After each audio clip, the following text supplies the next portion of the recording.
Assalamualaikum warahmatullahi wabarakatuh.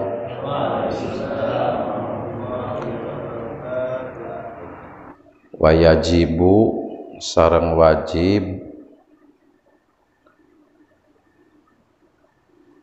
fi haqqihim dina hakna para rasul alaihim eta muga tetep ka para rasul as-salatu ari rahmat Allah wassalamu sareng kasalametan naon al amanatu sifat amanah wadiduha sareng ari lalawanan amanah al khianatu eta khianat wadalilu sareng ari dalilna ala dalika kana anu dicaritakeun di luhur annahum eta saestuna rasul kabeh lau khonu lamun khianat rasul kabeh bipili muharramin kumidama perkara nu diharamkeun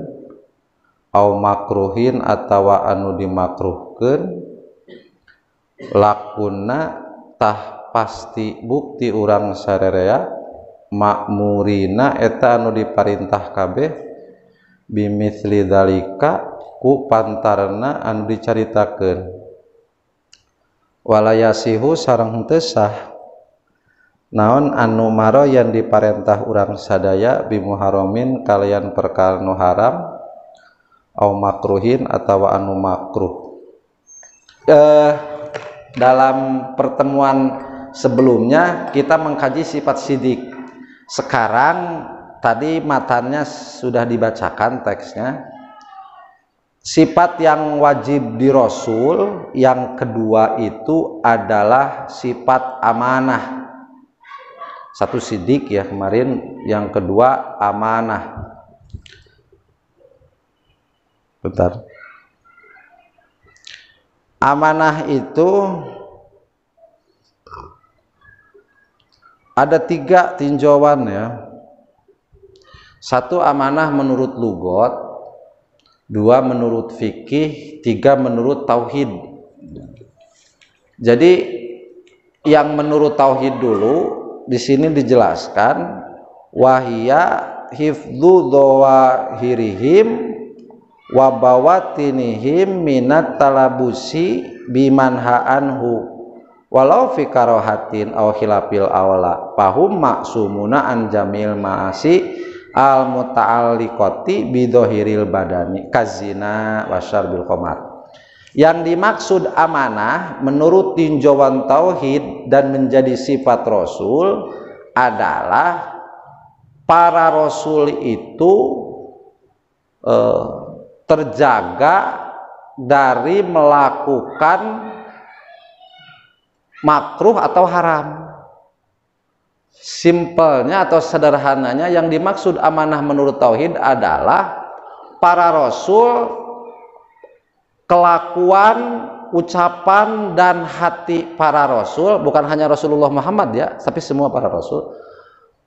Hati, ucapan dan kelakuan para rasul itu terjaga dari mengerjakan sesuatu yang tidak sesuai dengan perintah Allah. Mustahil para rasul khianat. Maksudna khianat cek tauhid, mustahil para rasul mengerjakan sesuatu yang dimakruhkan atau yang diharamkan. Mustahil, pasti hati para rasul, lisan para rasul, pekerjaan para rasul, kelakuan maksudnya tingkah laku itu pasti sesuai dengan apa yang diperintahkan oleh Allah. Itu amanah menurut tauhid. Dan mustahil khianat, mustahil rasul mengerjakan hal yang dilarang oleh Allah maupun makruh atau haram seperti mabuk, zina. Sehingga karena persesuaian hati, ucapan dan kelakuan para rasul dengan perintah Allah, makanya rasul ditetapkan oleh Allah sebagai uswatun hasanah, suri tuladan. Kalau misalkan Rasul, ini dalil akli, kalau misalkan Rasul itu berbuat tidak sesuai dengan perintah Allah, contoh mengerjakan makruh atau mengerjakan haram, maka kita akan diperintahkan untuk mengikuti mengerjakan makruh dan haram, dan itu mustahil. Dalam semua hadis, semua contoh yang dicontohkan oleh Rasul itu sesuai dengan Quran, sesuai dengan apa yang telah diperintahkan Allah. Makanya nurut mah ulah ka ustad, uswatun hasanah mah bukan ustad tapi Rasul. Itu. Ustad itu harus menyesuaikan, memaksakan diri. Ayo mah ai diturut hayang, ai boga jamaah hayang, ai masyarakat sieun yang hareup, ai kalakuan jauh jeung Rasul dosa teh kitu teh. Tapi ka parasea jeung ustad tatangga teh da parebut jamaah, ya Allah. Kan di Quran ya, qul ad'u ilallahi ana ala basiratin, ana wa manittaba'ani ala basiratin. Ucapkan olehmu Muhammad, ad'u ilallah, kan gitu, hadhihi sabili ad'u ilallah, inilah jalanku, aku mengajak ilallah, umatek kuduna teh disangharepkeun ka Gusti Allah kana hukum gitu. Lain ka urang ngaji naon maneh, sok hayang ngaji naon maneh ka urang. Kudu jauh-jauh ka ustad itu. Nyaho orang mengompol nage si eta, jalo. Itu Pak, di kalangan asatid itu, tanda kutip asatid, hasud itu tidak terjaga, karena memang selain Rasul itu tidak masuk. Dan kita juga bisa melihat lah ini ke arahnya kemana. Ini demi agama atau demi pribadi, kan sekilas juga kita bisa melihat. Ada orang benar dalam kelakuannya, ke masjid rajin, kan istilahnya zakat tepat, tepat ya agamana, akhlakna alus, cuma tara ngaji ka manehanana di baeudan, atuh naon maksudna make kudu di baeudan. Seperti itulah. Nah, jadi yang menjadi uswah itu Rasul, bukan ustad. Tapi kita jangan apa istilahnya sombong ke ustad teh, ujung ketika seorang ustad tidak sesuai dengan pikiran kita, menurut kita masalah, langsung vonis. Jangan begitu, karena ilmu kita terbatas. Klarifikasi dulu, tanya dulu, Pak Ustad, menurut pengetahuan saya, sepanjang pendapat saya, ini teh begini, tapi Ustad mah begitu, ini apa sebetulnya? Nanti kan Ustad juga punya argumen. Terutama dalam hukum fikih, Pak. Fikih itu sangat luas. Haram, halal itu sangat luas, fikih itu. Tapi yang enak mah jangan memvonis lah. Biarkan. Kalau kita tidak punya ilmu, kita juga dapat dengar ini benar, begini hukumnya. Tapi kita tidak tahu dasarnya apa, hadisnya mana, ayatnya mana, kemudian ini pendapat ulamanya siapa, kita tidak tahu. Kita hanya dikasih tahu bahwa ini harus begini dan jangan begini. Ketika melihat orang lain, kalau kita tidak ingin ribut, misalkan, udah aja pakai sendiri. Kalau mau amar ma'ruf nahi munkar atau mau taklim, yakinkan dulu ilmu kita, baru klarifikasi atau datang klarifikasi. Dan riweuh mah nyata silih salahkeun, bari jelema bodoh eta sok riweuh mah. Jangan begitu, bid'ah, haram, sesat, khurafat. Ai manehna pakai salah, pakai bid'ah. Menurut siapa? Ya menurut saya we, eta sok riweuh mah. Iya, kalau ini hukumnya, ini hadisnya, ini kalau ulamanya penjelasannya begini loh. Nah, itu baru itu. Nah, yang menjadi uswah itu Rasul. Tapi kita tidak akan mengetahui Rasul kecuali dengan bertanya kepada ulama. Tapi bukan mencontoh ulama, mencontohnya Rasul. Jadi maksudnya begini, ketika seorang ulama, seorang kiai, mungkin dan manusia biasa juga ada khilaf, walaupun kita jangan berburuk sangka, kita jangan ikut mereka. Tapi jangan sombong. Kan zaman sekarang mah banyak aliran baru, mohon maaf ya, banyak aliran baru yang berangkat dari sebuah kesombongan. Saya lihat di media ada ustadz yang di Rasul tidak mengajarkan begitu. Ini begini prakteknya seperti ini. Saya rasa itu terlalu sombong. Hidup 1400 tahun setelah Rasul, dia hanya mengandalkan informasi satu jalur dari gurunya saja, kemudian dia berani mengklaim Rasul tidak begitu. Dari mana dia tahu Rasul tidak begitu? Beting Rasul mah kitu nya istilahna gitu.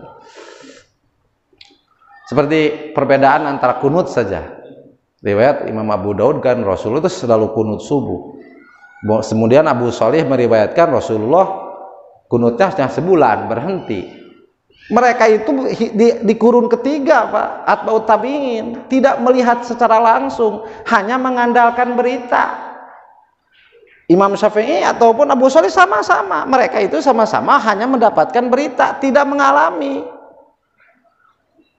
Bijaknya Imam Ahmad bin Hambal walaupun memakai riwayat Abu Sholih mengatakan bahwa tidak sunnah kunut subuh, tapi tidak berani menyalahkan Imam Syafi'i.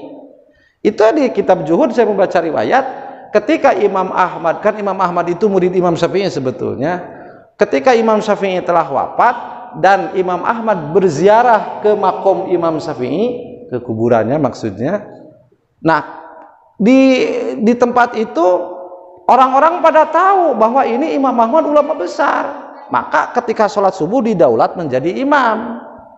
Imam Ahmad, imam sholat maksudnya. Imam Ahmad ketika mengimami sholat subuh itu kunut, Pak, kunut. Beliau kunut. Setelah selesai sholat subuh dikomplain tuh sama muridnya.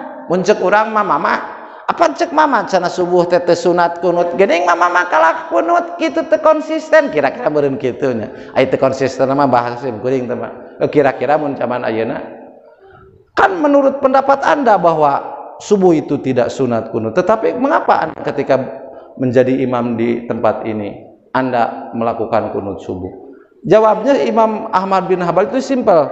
Ikraman li Syafi'i. Saya menghormati, memuliakan pendapat Imam Syafi'i.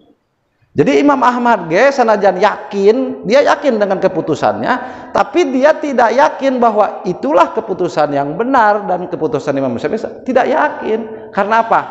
Pengalaman Rasul. Ayo ustad nu ayeuna nyahona ge tina terjemah, teu nyaho hadisna, teu nyaho ilmu riwayat, ilmu dirayah, teu apal.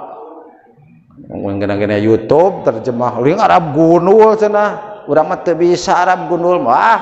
Ai kabatur bidah. Urapat sigana teh manehna miluan nyeun surga. Kumaha itu? Itu yang mericuhkan itu, Pak, sebetulnya. Mericuhkan seperti itu. Itu kalau mau mengkaji hadis lah dah kok geus kolot kieu mah hese, Pak, ngabejaan we riweuh. Kudu apal bahasa Arabna heula, kudu tegas dina tarkiban teh mana mubtada, mana khobar, mana fiil, mana fa'il, naibul fa'il, hal, tamyiz. Wah, bararanga. Alfiah itu kudul juman saja bana. Geus tegas kana ieu fiil fa'il kana tarkibanana, tuluy kana makna.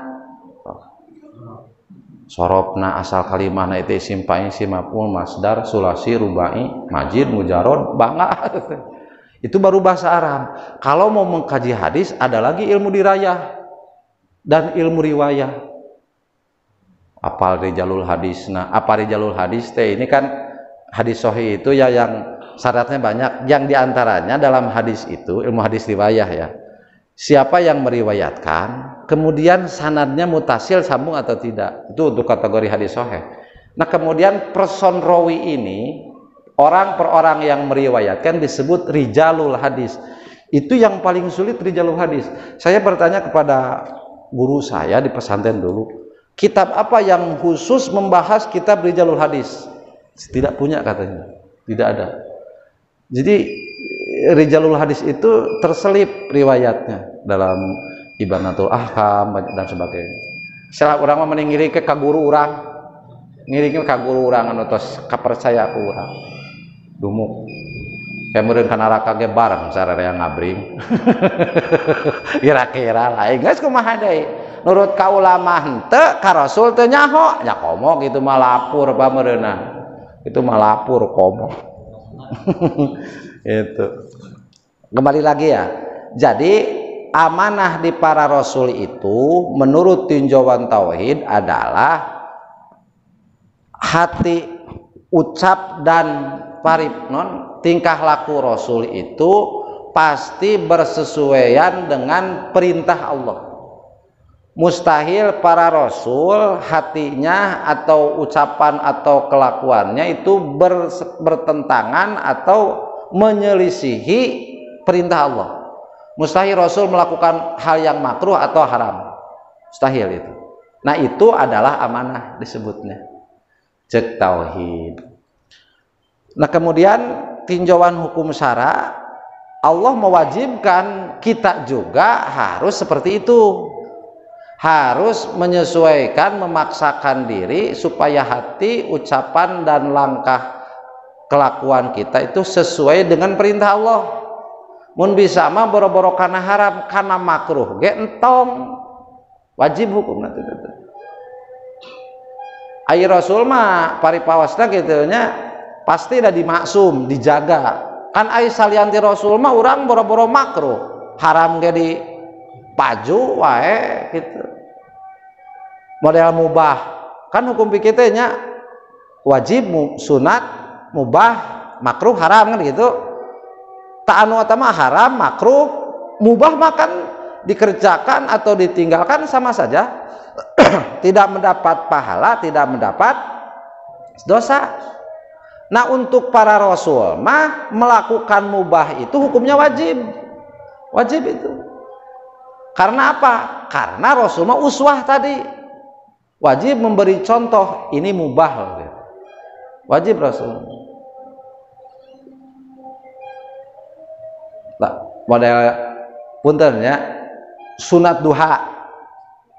Kalau kita kaji riwayat, rasul itu tidak setiap hari duha, Pak. Tidak. Kadang-kadang aja gitu. Lain-lain ulah, lain tuhnya bangetan ya gitu. Kan harus tegas lah gitu karena sunnah. Harus tegas karena uswah. Itu yang pertama. Yang kedua, amanah menurut fikih. Amanat menurut fikih adalah titipan atau tanggung jawab yang dibebankan kepada seseorang. Contoh seperti harta titipan harus dikembalikan. Itu amanah menurut fikih. Kita dititip uang. Nah, uang itu amanah, Pak. Sebutnya menurut fikih. Maksudnya amanah itu harus dijaga dan harus dikembalikan. Itu menurut fikih.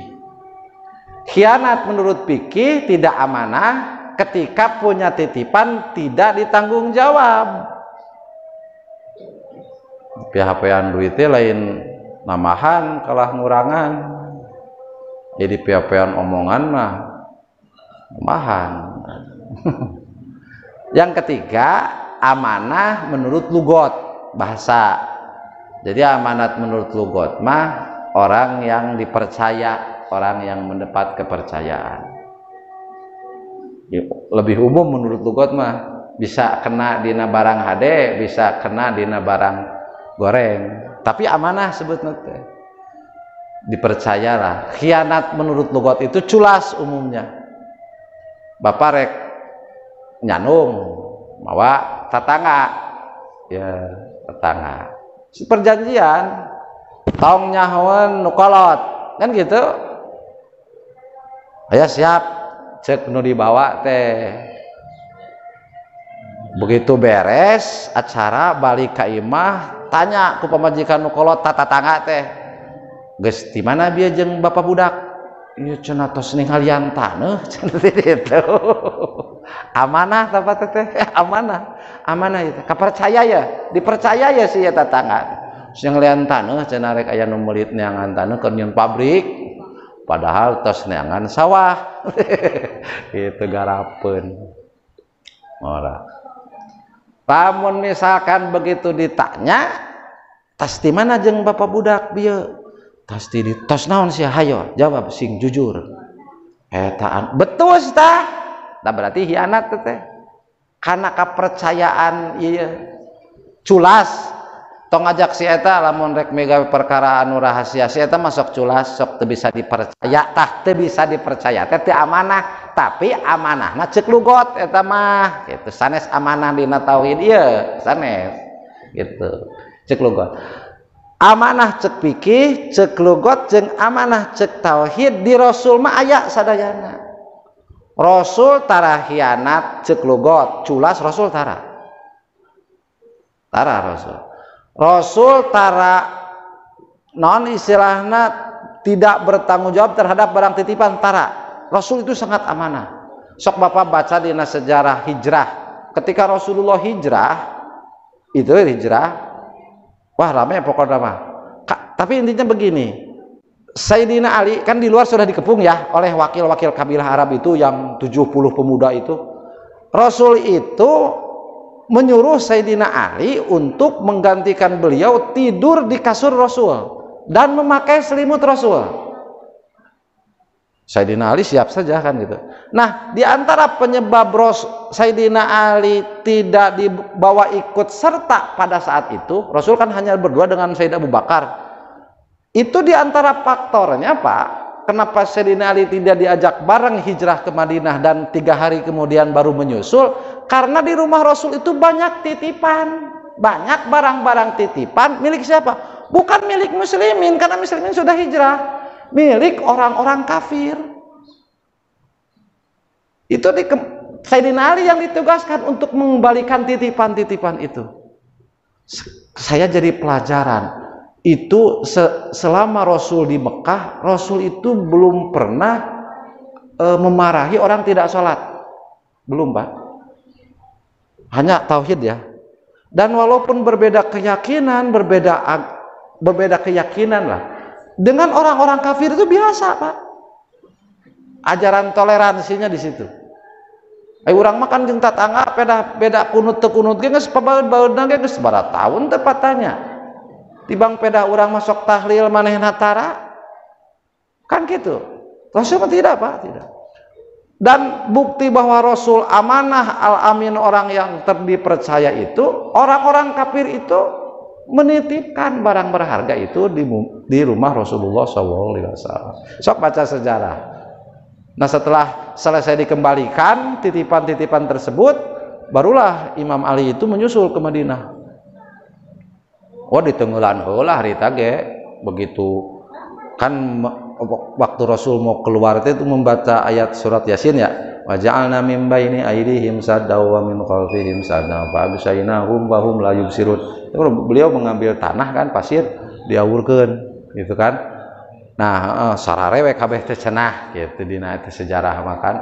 Rasul berangkat, setelah Rasul berangkat, iblis itu kan datang lagi, dibangunin nih yang ningali di jero. Kenapa mereka tidak mau masuk ke dalam? Dari semenjak awal malam itu mereka hanya noong kayak gitu. Wah, Muhammad na aya. Karena apa? Karena pada waktu itu, Pak, sangat terhina ketika membunuh musuh di dalam rumahnya. Dan mereka tidak mau terhina gitu. Goreng, banci lah kalau membunuh seseorang itu di dalam rumahnya. Makanya mereka bukan tidak berani, bukan takut. Karena itu takutnya oleh lingkungan lah istilahnya, oleh urut. Kurnoong menunggu nanti Muhammad itu keluar baru akan dihabisi. Itu rencana mereka. Kalau selama Rasul tidak keluar mah aman sebetulnya, karena budayanya begitu. Begitu mereka tertidur dibangunin, dilihat tuh di jero mah geus eueuh. Begitu dibuktikan ke dalam, ternyata memang yang tidur itu Imam Ali. Ditanya, Imam Ali nolak menjelaskan, ya digebugan heula pas sami. Tenggelan biasa gitu nggak beda, mereka tidak berani untuk membunuh Imam Ali. Karena apa? Karena Imam Ali juga bagian dari kabilah Quraisy yang apabila dibunuh pasti mereka akan berperang dengan kabilah Quraisy. Itu waktu itu keamanan. Jadi untuk sugar Rasulullah dibunuh datang malaikat mau kampak, tidak begitu, Pak. Rasul itu dakwahnya basyariah. Saya mah suka tidak suka pun menyimpang sali besarnya. Saya mah kurang suka ketika orang berdakwah ngasongkeun agama, Pak, tapi nu dijanjikeun dunia, saya kurang suka. Ayo salat sing getol, ngaji sing getol, ibadah sing nyaan, engke bakal loba duit, loba dahar. Saya tidak suka seperti itu. Agama mah keur ngabuktikeun diri hamba Allah, ngabakti diri ka Allah di dunia masa kedeung engke keur itu. Sok baca sejarah Rasul. Ai Rasul kitu sautak saeutik mujizat enggak, Pak. Ketika lapar, padahal kalau menurut logika itu Rasul meminta kepada Allah, ya Allah berilah makanan, pasti dikasih, pasti itu. Karena banyak kejadian ketika terdesak, sangat terpaksa waktu perang Ahzab ya. Korma itu kan 1.500 orang hanya dengan korma, bisa terdesak itu mah. Tapi ketika beliau tidak terdesak, lapar, tidak ada makanan, itu diganyal paku batu. Si mah cenah balangsak hirupna, duitna, hutangna gede, hirupna susah, buah loba dosa, lain loba dosa. Da kemiskinan tidak patali jeung dosa. Lamun jelema miskin ku sabab dosa, Rasul kudu panggedena dosa, da pangmiskina. Kudu jeli tah. Jelain anu awam Pak Ustaz, lain kadang-kadang orang yang disebut ustaz juga salah memahami keterangan. Pernah saya ngobrol satu kali. Sakit-sakitan, tik-tik beratnya, sebentar-sebentar tipes, diabetes. Wah itu tuh kamu teh cenah jarang jarah ke orang tua, kamu teh tidak memperhatikan orang tua. Bukan Pak, penyakit itu hakikatnya tidak ada kaitannya dengan dosa, tidak ada.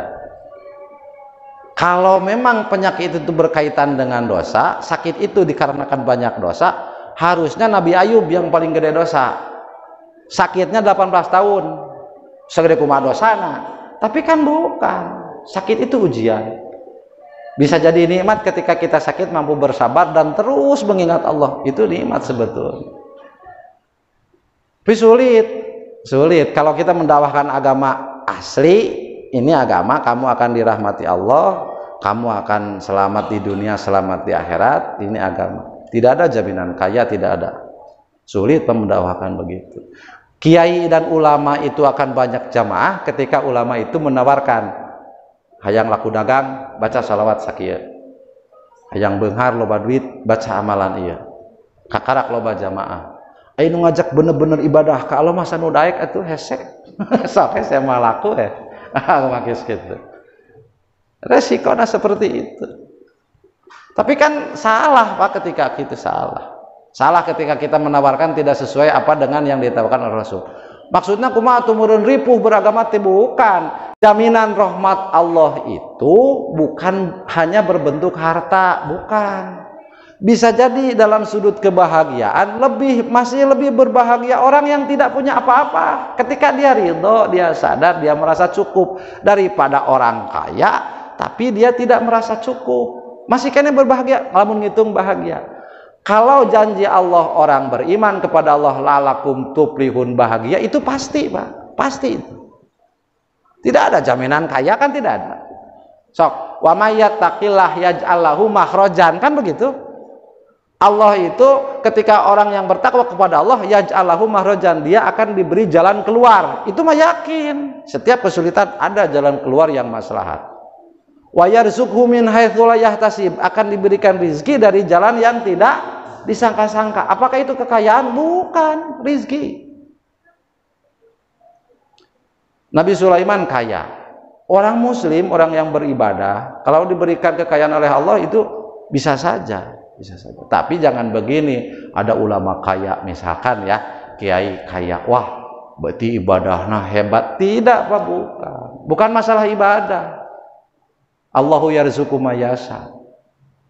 Kan pameo di awam mah begitu, namun kiai kerenya, wah sia mangan ucing we jeung bebek, wah ibadahna goreng. Bukan seperti itu, kurang takwana. Mun aya ajengan mobil ge Alphard, takwana hebat. Bukan, ketakwaan bukan diukur kekayaan. Kalau orang yang kaya itu karena takwa, seharusnya Korea itu paling takwa itu.